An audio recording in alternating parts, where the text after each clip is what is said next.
Hey everybody, welcome back to Sportsline Rising Stars. John Eads with you, and we got another special guest for you today, Caleb Joseph from Belaire High School, continuing with our second interview here in the studio. Excited to be back in here and excited to run up another episode. Be sure to like and subscribe, and if you have somebody you'd like to suggest to sit in the chair that Caleb is sitting in right now, feel free to reach out to my email, john.eads@wafb.com.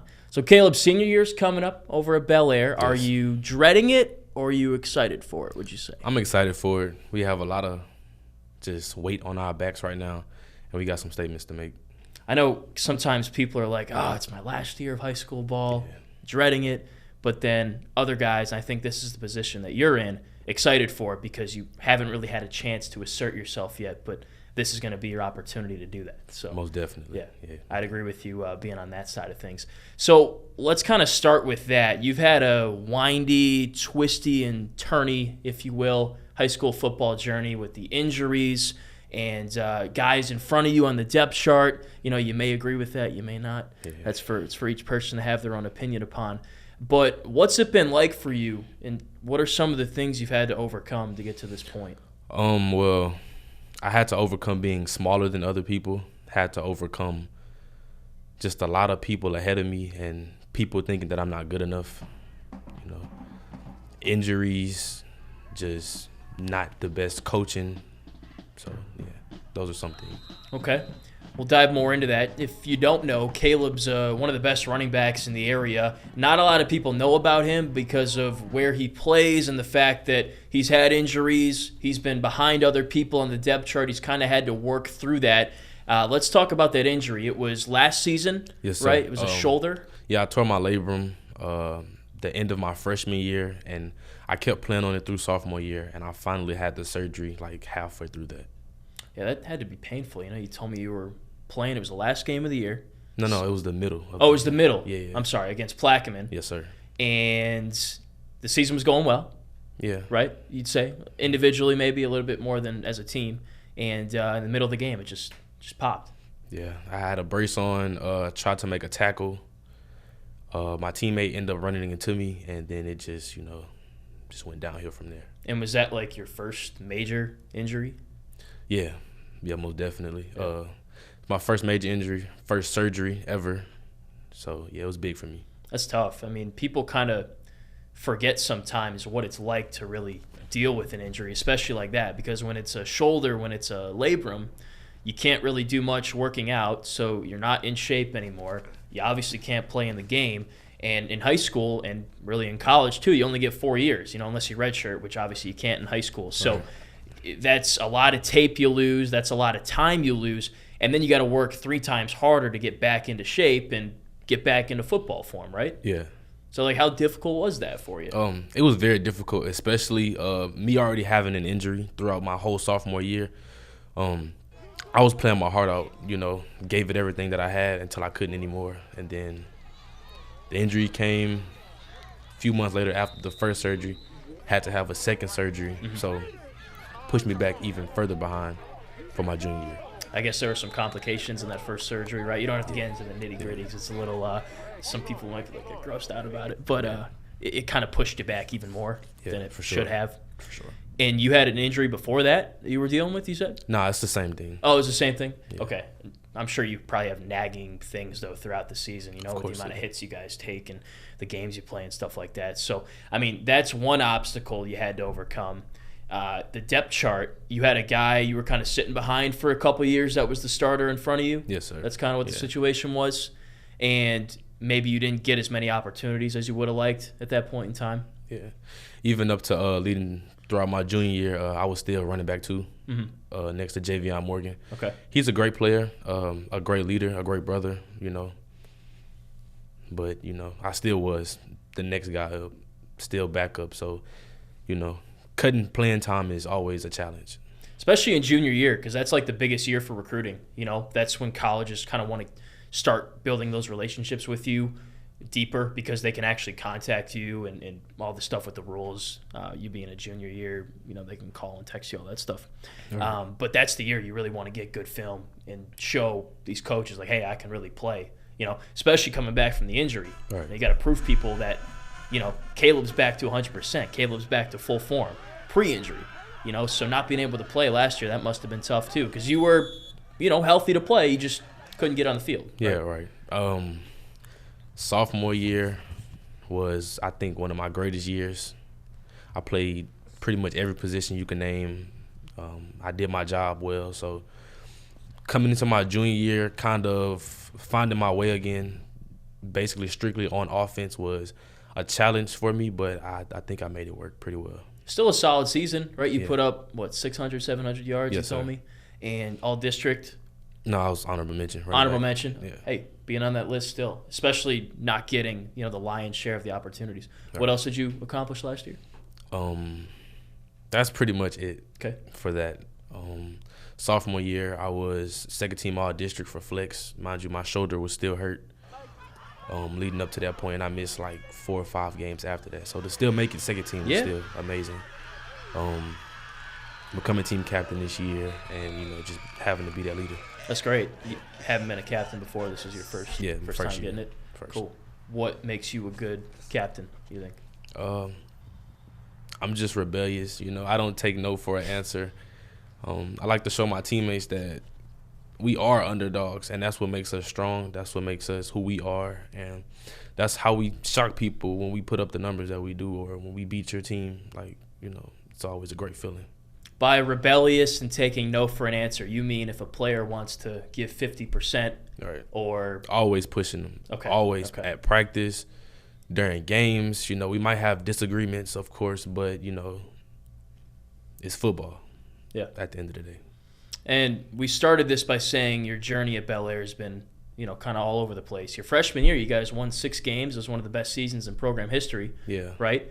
But then you kind of experienced the downs of, just winning a couple games in a season. So maybe how can you in your final year get back to the higher points? Pushing myself harder than I've ever pushed. This should be a breakout season for me. It needs to be. As well as it is for my younger teammates. And, it's just a lot on my shoulders at the moment. So if I don't go hard, if I don't push myself, then, where does that leave my team? Mm-hmm. Well, you definitely are pushing yourself, and I can kind of sense the urgency from you, this being your last opportunity to make a name for yourself before college, going to camps, doing workouts, doing whatever you can extra to put yourself in a better position. So definitely respect for that. You're putting yourself in a good position to do that. Running through kind of the history of the Belaire program, I feel like it's a team that gets lost in the shuffle in Baton Rouge because there's so many around and, there's been some down years. What would you say, like we were kind of just talking about a minute ago, is like the biggest hurdle that you guys as a program have to face every year and get over? People thinking that we're trash, people thinking that we're not able to compete and, be competitors in this district. That's really what we overcome every game. Every game is, Belaire's this, Belaire's that. Mm-hmm. We're going to beat them 50 points. That's every game. No matter who we play, it's just we're the underdogs regardless. So how can you kind of try to change that this year? Because this is your last opportunity to really do that as a member of the team, By showing them, by proving them wrong, running through their running backs, making guys miss, just being a more physical team than previous years. Are there things from the years in the past, the teams you were a part of, where you guys were successful, were winning, that you're trying to institute, like things you picked up on that those older players had that one year, you won 6 games, that you're trying to bring back, maybe? Yeah, they most definitely had that confidence and that the demeanor of just not being sorry. Mm-hmm. Of course, it's more difficult being that we have younger guys who've never really touched the field. So just kind of putting them in that mindset that we are great, and we're here to make a statement this year. It's not a rebuilding year. That's not get them next year. Like, this is the year. Well, it has to be. This is it for you, right? So got to do whatever you can to inspire confidence in the guys, and confidence is something that, can be faked, right? And maybe that's the route you go. If you haven't won in the past, come into that first game of the season like, you know what? Forget about the past. Let's live in the present, Right. Let's put on a brave face. Let's be confident, and let's make this year a good year, you know? But confidence also comes from preparation and practicing a lot and doing the workouts and doing all the things that you're doing. So now I guess what you have to do is spread that to everybody on the team. And hopefully they're doing some of the same things. I don't think anybody works as hard as you do on that team, but you hope that, you know, they try to at least match your intensity level, right? Yes. Yeah. Okay, now getting into a little more about yourself. I didn't know this about you until we talked recently, but you've lived in a lot of different places. Yes, sir. Here for the majority of your life, right? But also in Las Vegas. Yes, sir. And in California. Yes, sir. So what's that all like? It's most definitely new. It's different from here a lot. Meeting new people, adapting to new cultures, you know, it's always a challenge, but it was a great experience overall. It helped me build character to be the person that I am today and just, you know, have a different point of view from things. Okay. So you've gone to a lot of different schools, Yeah. right? You've been in a lot of different friend groups. What's maybe the biggest lesson you've learned from that? Because not a lot of people do that, Right. you know? Stay open-minded, you know, and don't be afraid to try new things. Okay. Yeah. Give me an example of that. You know, different sexualities, different food, different music, just a whole different culture when you go to other states like Las Vegas where Right. black is not the majority. We are actually the minority. So it's just a lot coming into that. That plays a big part. Yeah. Yeah. So what ages were you when you lived in Las Vegas? Very young. Okay. Las Vegas, I want to say it was on and off from like 6 to like 10. Okay.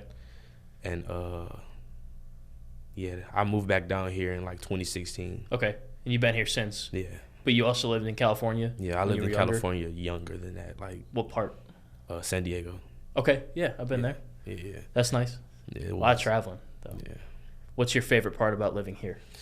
The food and the That's people. a popular answer. Yeah, the people. It's just like everywhere feels like home. Everyone pretty much knows everyone, or you know someone that knows someone. It's just a great feeling being around people that, I'm saying, that you could relate to. A lot of people come from the same struggles. A lot of people come from the same living environment. So just, you know, catching up. Okay. Yeah. What are some of the other struggles you've had to deal with in life that you've learned from, you know? Not having as much, you know, becoming homeless. That's really the biggest part of adversity that I had to go through. You know, not having as much, seeing other people, you know, just having to still go to school and all of that. It's touching stuff, man. Yeah, Yeah. And it's made you who you are today, most definitely. which is Caleb Joseph. yes. Yeah. How would you describe yourself to people? A very confident male, loving, respectful, ready for a good time, always, you know, and just out the way. That's how I describe myself. Okay. Yeah. When were you homeless? I was homeless, I want to say from 2013, kind of going on and off all the way to like 2016, 2017. That's nuts, man. It's like 3-4 years. Yeah. Some people don't spend a day homeless, Yeah. let alone that's over 1,000 days right Yeah. there. And then even some more going throughout 2018. So, yeah. Yeah, it's props to you because here you are now, Right. you know, in a position to be playing college football next year and one of the best football players around. Right. Does it feel redeeming? It does. Yeah. I feel like I worked for it. I feel like I've been through the trials and the tribulations that, you know, God put me through. And I feel like he put me through them for a reason, to build character. Yeah, I feel like now nothing can really faze you. You know, not a labrum injury, not a bad run, not a bad game. You know, you've been through worse than that, right? Right. Explain that mentality to me because not a lot of people have that. Man, you gotta keep going, bro. Like every downfall, you know, is just fire to me. Every time I mess up on the field, miss an assignment, drop a ball, whatever it is, in my head, I know I can get the next one. I know if the opportunity is presented to me, I'm gonna make that play. Yeah. Yeah. You just got an extra drive and an extra hunger, and that's probably why, because you've been in a position you don't want to be in before. Right. So now everything else maybe seems like a blessing. I get to play football today. I get to take this carry. I get to go work out. You see things in a different light than other people would, where other people are like, oh, I got to do this, I got to do that. Whereas you're like, I get to do this, I get to do that, right? Yeah. Right. Yeah, that's good stuff, man. And unfortunately, not a lot of people know what that feels like. But you've turned that from maybe something that's been a setback to a motivator and a blessing now. Yeah. Right? Right. And that all parlays into your senior year here, where you've got one last chance, one last opportunity to go get it and make a name for yourself. Yes, so sir. What's going through your head right now in the months leading up to August? Keep going. A lot of people stop working out coming close to the season. A lot of people feel like, oh, okay, well, I did this in the off season, so that's it. But I don't stop working year round. If I'm not inside tossing the ball up or doing push-ups or something, I'm outside running around the neighborhood, trying to work out with friends, teammates, just something to stay active, because you can always get better. It doesn't matter if it's week 5. You can continue to progress, always. Along those lines, how are you trying to polish your game before the season starts? Become stronger and faster, more agile, ball security. Okay. For sure. And, yeah, that's really it. Ball security is job security, right? That's what they say. Yeah. And you've always been a natural athlete, from what I understand. Yes, sir. The other day, they were doing 40 times. You ran a 4.7. 4.5. Was that your second attempt? Yeah. Okay, nice. See, I saw the 4.7. I didn't see the 4.5. I believe it, though. After weights, bro. Yeah, right. And you were like, oh, man, that was so slow. But it was one of the fastest times of the day. Right. And your godmother, I believe it was, was saying that since you were young, you've always been pretty built and defined and doing push-ups and pull-ups and stuff like that. Yeah. I guess you were doing pull-ups when you were 2. Yeah, she always right? kept me active, always. If I wasn't in a sport, I was in that sport, from boxing to basketball to swimming to soccer, just always kept me active. It's kind of crazy because you said none of your parents were really athletes like that, right? So I guess that just helped, doing things all the time at a young age. So maybe a lesson for parents to learn out there. Yeah, most definitely help. Always keep the kids going and active. Yeah. So what does a dream senior season look like for you? Over 1,000 yards, over 25, 30 carries. And basically just... Per game? Yeah, per game. Okay. Per game. Per game. And basically just doing way better than last year. Yeah. We came up short by a lot. Okay. Going into the playoffs, we only won 3 games. I want to at least have a chance to compete for district this year. That's my goal, to win enough games to compete for district and not take a low seed in the playoffs. Remind me who's in your district. Schools like St. Michael, McKinley, Estruma, Bruley, Broadmoor, Terra. That's a good district right there. Occasionally Plaquemine. So, oof.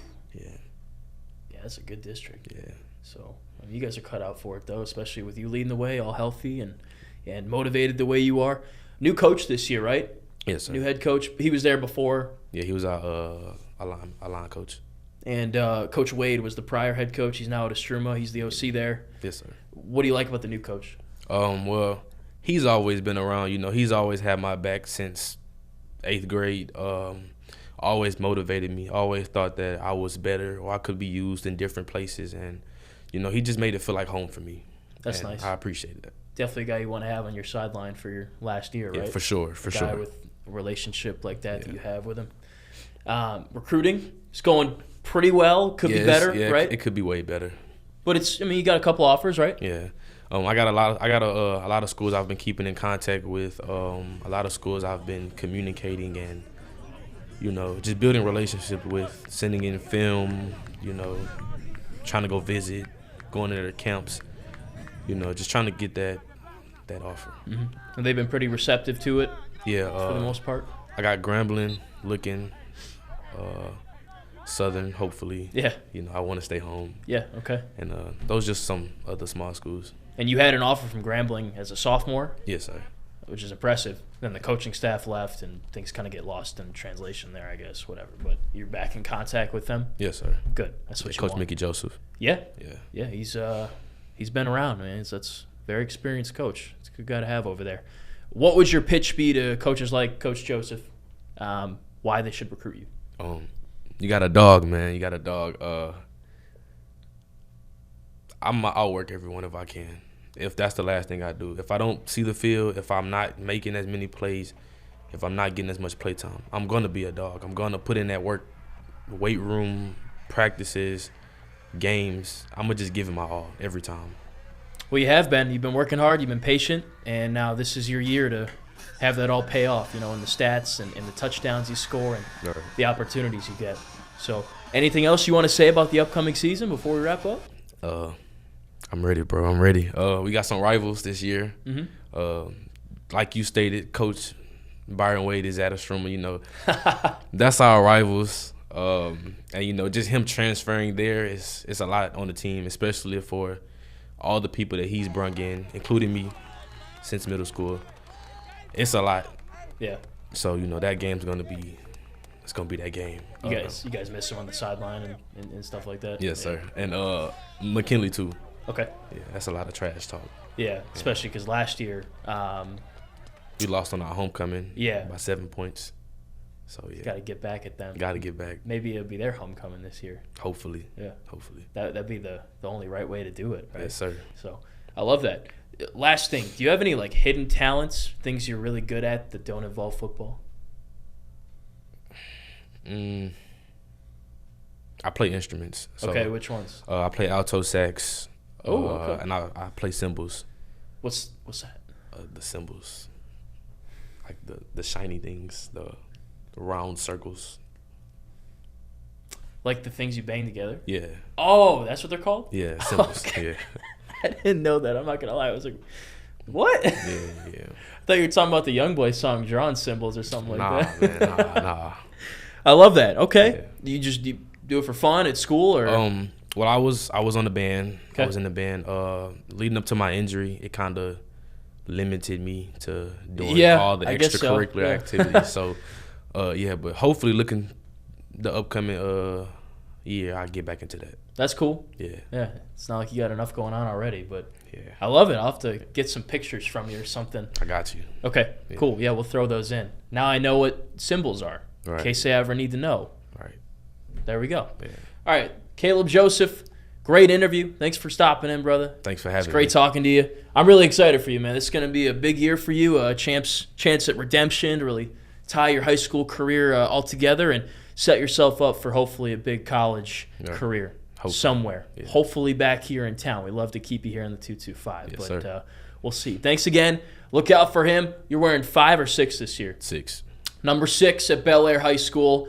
And let's see if those guys can put together another great season like they did a couple years ago and finish strong here in senior year. Thanks for watching. Much appreciated. Be sure to like and subscribe, and we'll see you guys in the next episode.